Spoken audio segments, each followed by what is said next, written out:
Welcome to back. जो हमारा series चल रहा है हाइड्रोलॉजी के, उसके सेकेंड लेक्चर्स में देखिए, फर्स्ट वाले लेक्चर में हमने देखा था डेफिनेशन ऑफ हाइड्रोलॉजी, उसके पीछे का साइंस, देन साइकिल देखा, हाइड्रोलॉजिकल साइकिल देखा था, देन क्लासिफिकेशन ऑफ प्रेसिपिटेशन, जो हमने टर्म देखा था प्रेसिपिटेशन में, उसमें क्लासिफिकेशन किया था based on their state and dimensions. अब नेक्स्ट देख रहे हैं कि प्रेसिपिटेशन, अगेन प्रेसिपिटेशन का ही classification, it is broadly classified in the three types. Precipitation बोल लीजिए या फिर टाइप्स ऑफ रेनफॉल। तो प्रेसिपिटेशन और रेनफॉल का मीनिंग एक ही हो जाता है। तो again broadly classified into three types, जो कि फर्स्ट है साइक्लोनिक है, कन्वेक्टिंग है, ओरोग्राफिक है। अब ये तीनों कैसे होते हैं, ये थ्री टाइप्स। फर्स्ट जो टाइप्स देखे थे प्रेसिपिटेशन, अब उसको फॉर्म ऑफ प्रेसिपिटेशन भी बोल सकते हैं। इसमें 10 टाइप्स है, इसमें बेसिकली 3 टाइप्स हैं। तो फर्स्ट स्टार्ट करते हैं जो कि है साइक्लोनिक। अभी देखिए साइक्लोनिक का मीनिंग ये मालूम चल रहा है कि मतलब कि जो वाटर है, वाटर बोल लीजिए, मॉइस्चर बोल लीजिए, वो मूव करता है from lower pressure to higher pressure, higher pressure to lower pressure. अभी देखिए कैसे मूव करता है, किस डायरेक्शन में मूव करता है वो देखिए। साइक्लोनिक में क्या होता है, which is defined as the air mass. Air mass क्या कर रहे हैं यहाँ पर, जो कि एयर मास आपका सैचुरेटेड फॉर्म में रहता है, जो कि अब एयर मास क्या होते हैं, खूब बहुत ही लाइटर फॉर्म में होते हैं। वो क्या करते हैं, they move to the lower pressure area, जो रीजन होते हैं जहाँ पे लोअर प्रेशर बनता है। अभी देखिए, अभी जैसे समर होने के बाद जब अपना रेनी सीजन चालू होता है, तो उसमें क्या होता है कि जो ग्राउंड जो हीटेड रहते हैं, एक तो एटमॉस्फेरिक आपका हीट होने के बाद जो मॉइस्चर्स कंटेंट उसमें आता है, मतलब ग्राउंड उस समय पे हीट रहता है।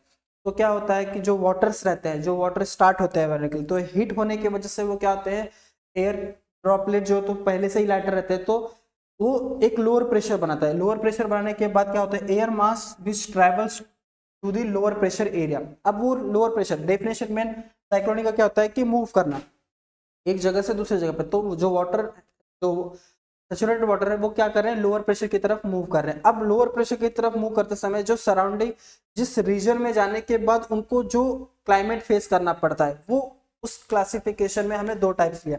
तो जनरली जब वाटर मूव करता है तो उसमें 2 प्रॉपर्टीज हम देखते हैं। First one is temperature and second one is humidity. तो ह्यूमिडिटी क्या है, ह्यूमिडिटी तो आपका उसमें वाटर कंटेंट रहता ही है। ह्यूमिडिटी मतलब उस जो ट्रैवल कर रहा है, जो अब वेपर्स आप बोल लीजिए या फिर जो सैचुरेटेड वाटर है, जब वो ट्रेवल्स करता है तो उस समय पे आपका ये जो टेम्परेचर है ना, वो बहुत ही मैटर करता है। तो ह्यूमिडिटी के साथ जो टेम्परेचर है, तो again cyclonic is defined as an, इसमें अगर आप डेफिनेशन देखेंगे तो साइक्लोनिक का सिर्फ यहाँ पे एक ही क्लियर मेंशन किया है, the air mass travel to the low pressure regions and they are frontal bye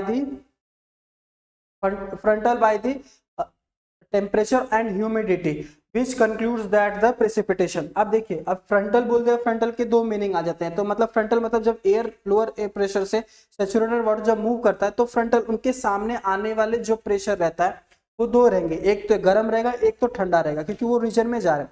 अब लोअर प्रेशर रीजन में जाएंगे, देखिए अब आपका सैचुरेटेड वाटर, ह्यूमिडिटी तो वहां पे मूव किया, टेम्परेचर एंड ह्यूमिडिटी दोनों मूव करे। फ्रंटल क्या मिल रहा है उनको, एक तो वार्म एयर मिलेगा या फिर कोल्ड एयर मिलेगा।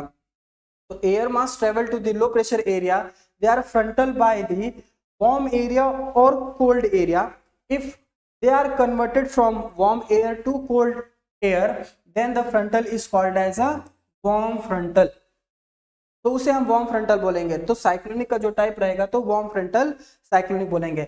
If air mass travel to low area and the frontal by the cold air to warm area and then precipitate, then called as a cold air precipitate. उसको 2 classify करें। जब ये frontal आएगा, मतलब सामने saturated water या फिर humidity जब आपका मूव करे लो प्रेशर में, अब उस जगह पे आपको जो फ्रंटल मतलब सामने उस एरिया, उस रीजन में जाने के बाद उनको कैसा क्लाइमेट मिलता है, उस हिसाब से अगर वार्म रहेंगे, अगर उनको कोल्ड आता है, अगर वो प्रेसिपिटेट हो रहे हैं, तो क्या हो जाएगा, वार्म फ्रंटल साइक्लोनिक प्रेसिपिटेशन बोलेंगे।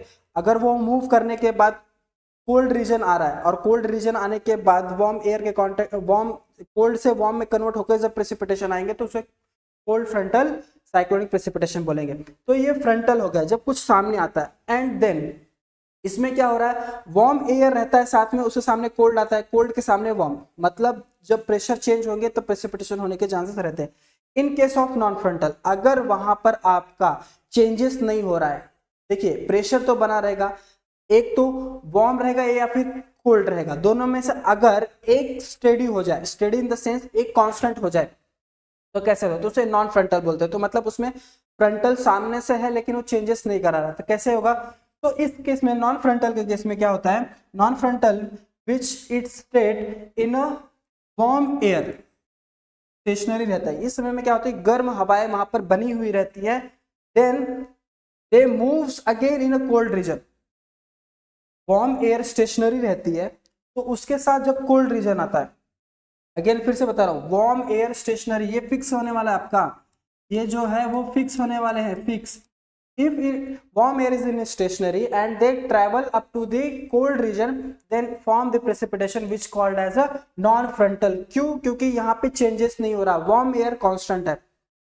अधिकतर साइक्लोनिक में आपको जो है वो फ्रंटल देखने को मिलता है। क्यों, क्योंकि वहां पर हर रीजन में अलग अलग क्लाइमेट हो सकते हैं। अभी हिमालय में जाओगे तो वहाँ पे कोल्ड फॉर्मेशन होता है, तो वहाँ पे कोल्ड रीजन में जाता है। तो वार्म एयर कहाँ से होता है, ये नॉन फ्रंटल कहाँ से हो गए, ऐसे जो वेपर, ऐसे जो क्लाउड जो ग्राउंड एरिया से तैयार होते हैं, हिमालय में जाकर प्रेसिपिटेट होती हैं, तो नॉन फ्रंटल में आएंगे। क्यों, क्योंकि वहां पे वार्म एयर स्टेशनरी रहता है, तो वो कोल्ड रीजन में जाके प्रेसिपिटेट हो रहे हैं।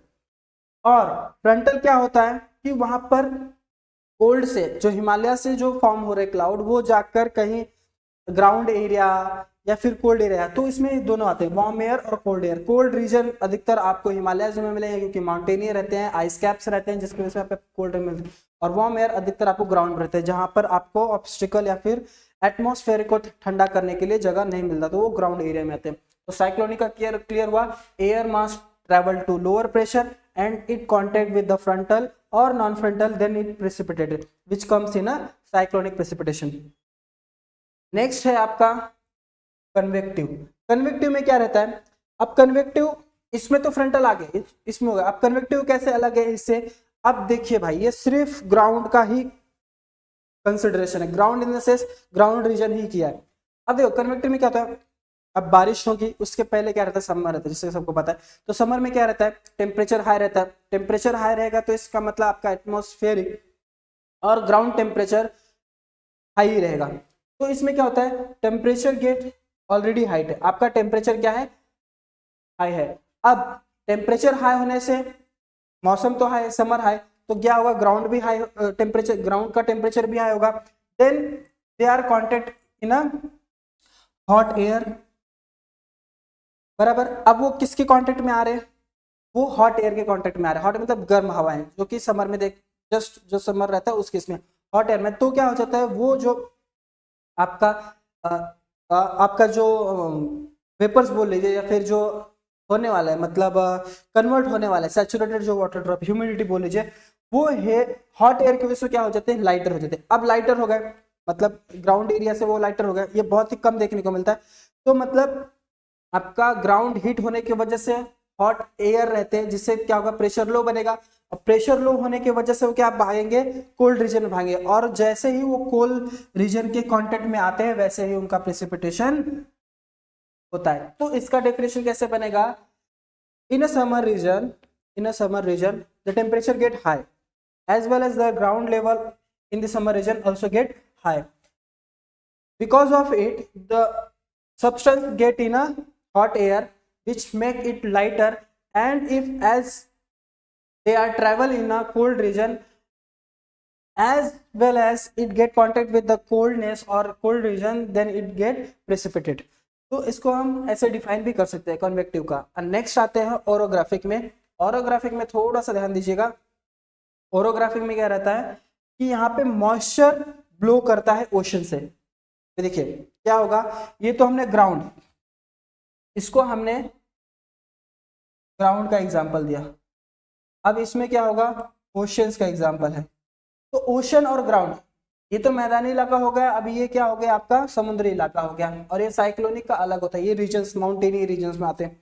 तो ओशंस में क्या होता है, वहां पे मॉइस्चर ब्लो रहते हैं कंटिन्यू, क्योंकि वहां पे टेम्परेचर क्या रहता है, ग्राउंड से टेम्परेचर वहां पे क्या रहता है, राइज रहता है, यहाँ पे कूलनेस रहता है।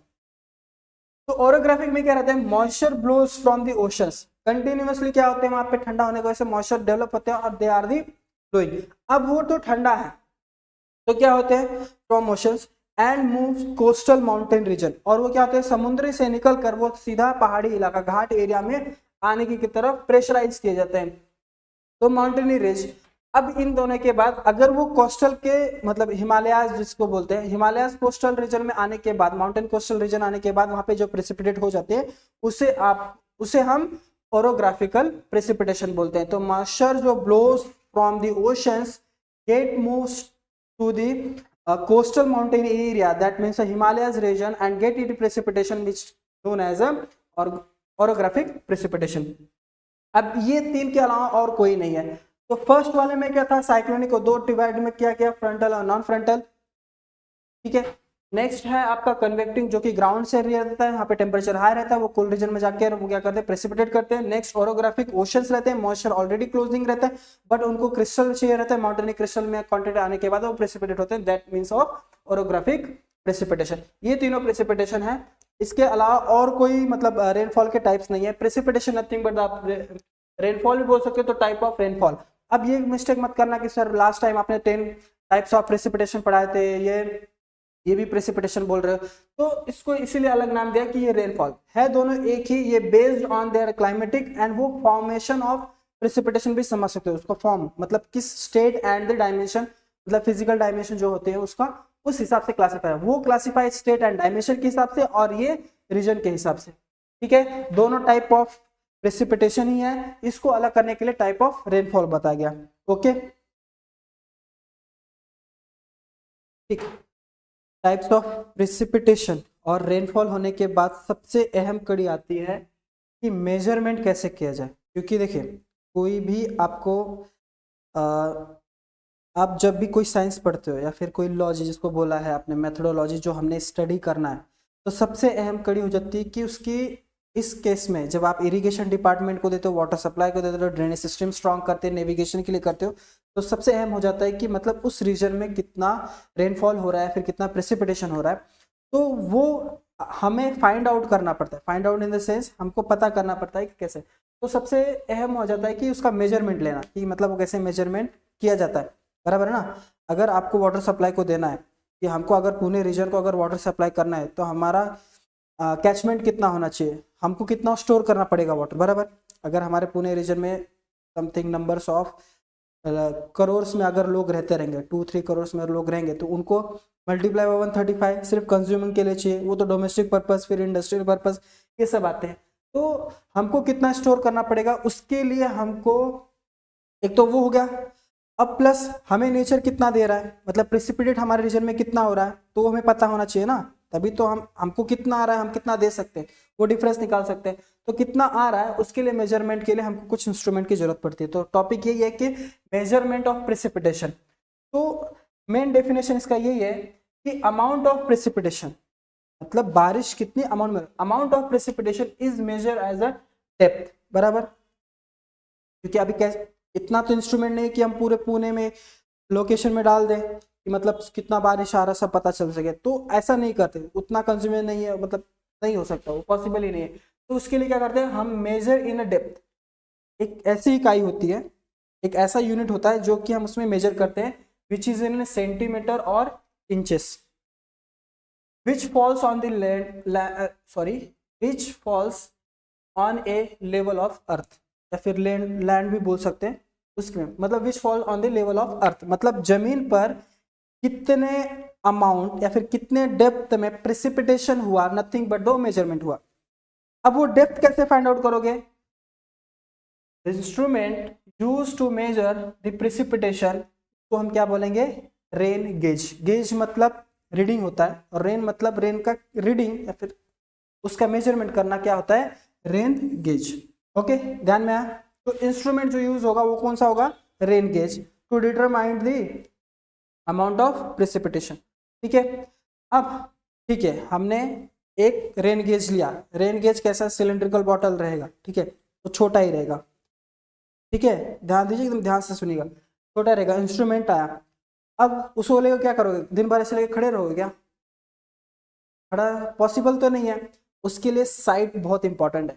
तो साइट सिलेक्शन करना बहुत इंपॉर्टेंट है, क्योंकि बहुत मैटर करता है, ध्यान रखिए। क्योंकि देखिए बारिश आता है, अगर 1 घंटे का आपका बारिश अगर उसमें काउंट नहीं हुआ तो बहुत सारे इफेक्ट आता है। क्यों, क्योंकि देखिए सेंटीमीटर इंचेस में है ना मेजरमेंट, तो बहुत ही माइनर है, तो उसमें आपको बहुत प्रिकॉशन लेना पड़ता है। तो सबसे मेन अहम आता है कि site selection of rain gauge. आप रेन गेज के लिए कैसा साइट सिलेक्शन करना था, तो उसमें हमको टोटल 5 पॉइंट्स कंसिडरेबल रहते हैं, जो कि 5 पॉइंट्स अहम होते हैं to the selection of site for the installation of the rain gauge. तो सबसे पहला होता है कि आपका जो ग्राउंड होना चाहिए वो कैसा होना चाहिए, ओपन ग्राउंड होना चाहिए, बराबर।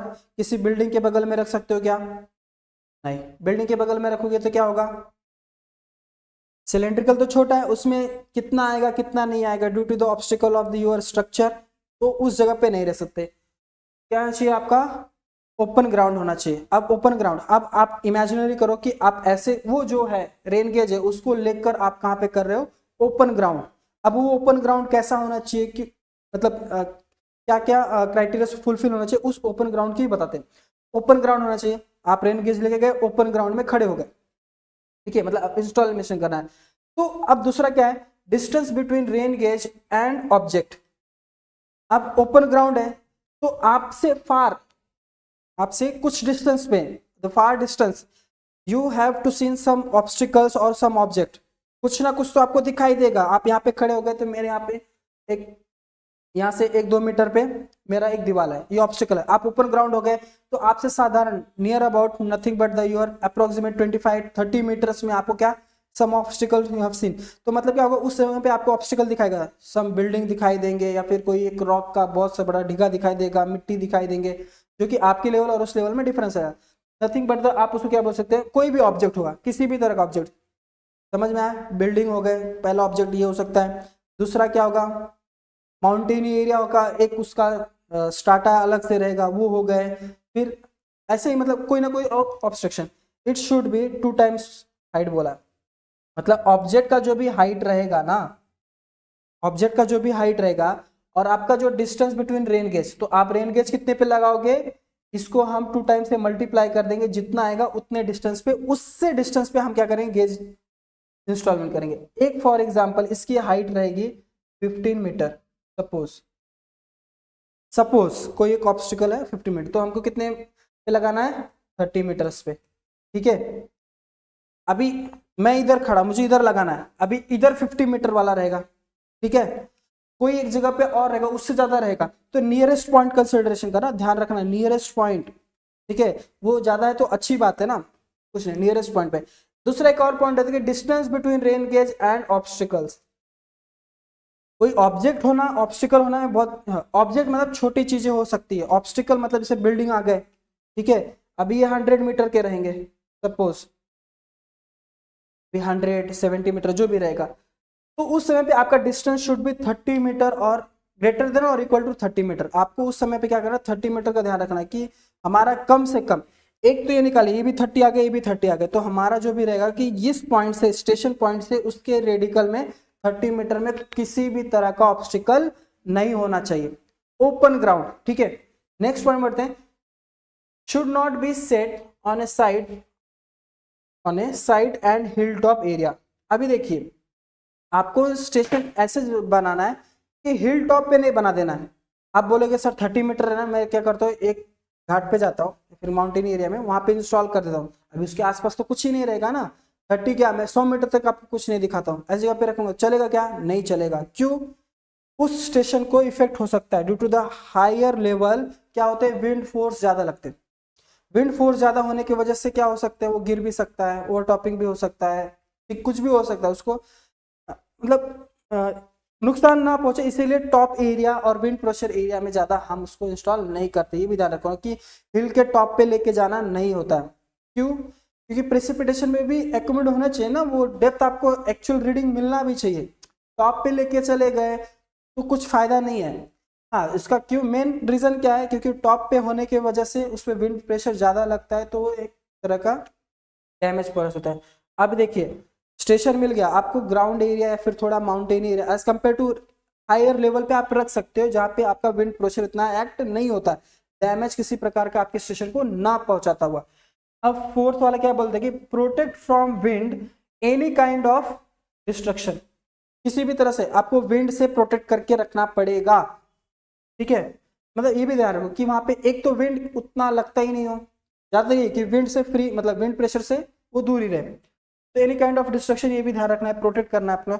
Should be protect by erecting fence around it, आपको क्या करना पड़ेगा, स्टेशन चलो ठीक है, मेरा एक स्टेशन मिल गया जहाँ के अराउंड 30 मीटर में कुछ नहीं है, अब वो मेरा फाइनलाइज हो गया कि मेरा ये साइट यही है। अब उस केस में आपको क्या करना पड़ेगा, चारों तरफ से क्या करना पड़ेगा, फेंसिंग प्रोवाइड करना पड़ेगा। क्यों फेंसिंग क्यों प्रोवाइड करना, उसका कुछ इंपॉर्टेंस होगा ना। फेंसिंग इसलिए प्रोवाइड करेंगे क्योंकि अराउंड से किसी भी तरह से अदर ऑब्जेक्ट लिविंग थिंग्स उसके अंदर ना आ जाए आपके स्टेशन पॉइंट पे। अगर आपने नहीं प्रोवाइड किया, अगर सिर्फ आपका जो सिलेंड्रिकल ये है रेन गेज है, अगर आप उसको सिर्फ प्रोवाइड कर दिए, बाकी तरफ से खुला है, कोई काऊ डॉग मतलब ऐसे भी जो लिविंग थिंग रहते हैं उनका ऑब्स्ट्रक्शन ज़्यादा आता है, ठीक है, वो आ गए गिरा के चले गए, तो आपका पूरा जो मेजरमेंट किया रहेगा 24 घंटे तक वो सब फालतू चला जाएगा, ठीक है। तो आपको क्या करना है, इरेक्शन अराउंड करना पड़ेगा, फेंसिंग प्रोवाइड करके रखना पड़ेगा जिससे कोई उसके अंदर आ जा ना सके। क्लियर है इतना, ओके।